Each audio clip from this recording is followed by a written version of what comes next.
Hi, folks. This is a sub-episode, episode 2.5 of my copyright and music series. As I discuss in episode 2 of this series, which you can find in this card or in this playlist, mechanical licenses are an incredibly important concept for cover musicians, but the history behind them is really fascinating. Why are they called mechanical licenses?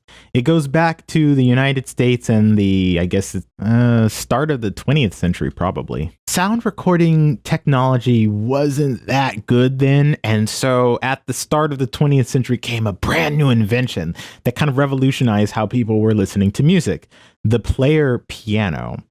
And the idea would be that the player piano would play itself. And so instead of needing to have a live orchestra or a live band that played in your facility or whatever, you just got whatever roles you needed for this player piano, and then it would go ahead and play the song for you.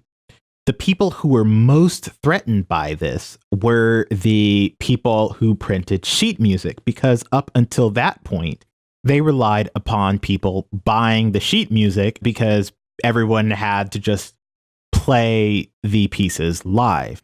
This disagreement went all the way up to the Supreme Court, in which the issue was whether the player piano rolls were easy to be read by a human.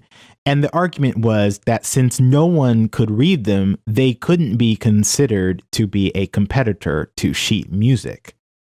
And in fact, in that Supreme Court case, Whitesmith Music Publishing Company versus Apollo, the publishers and the sheet music companies lost.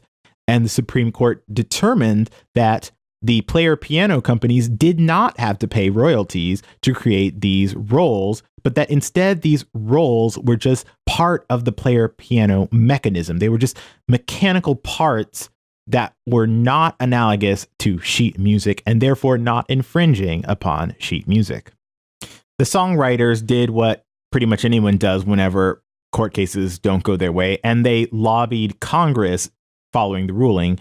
And so within the Copyright Act of 1909, there were special provisions made explicitly to require that the so-called mechanical objects would still require a license to create.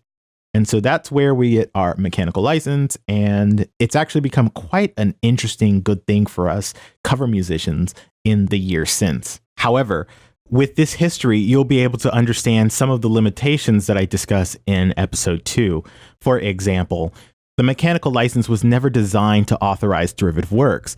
And if you think about it from a player piano roll perspective, these player piano rolls would have been covering compositions that were familiar to people in a way that they were familiar with. They wouldn't necessarily be inventing brand new arrangements in wildly different styles, because people got them because they were familiar with the original tune. As another fun fact, you know that Supreme Court case I mentioned, Whitesmith Music Publishing Company versus Apollo? So there were two compositions that they were suing over the infringement of.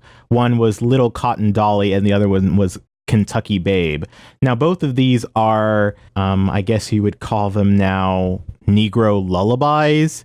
And just try to listen to a recording of Little Cotton Dolly. Like that just wouldn't fly today. Anyway, I hope that you found this little side interesting. Please stay tuned for the rest of the series. Coming soon will be a discussion of what things don't apply for mechanical license and what you can do instead.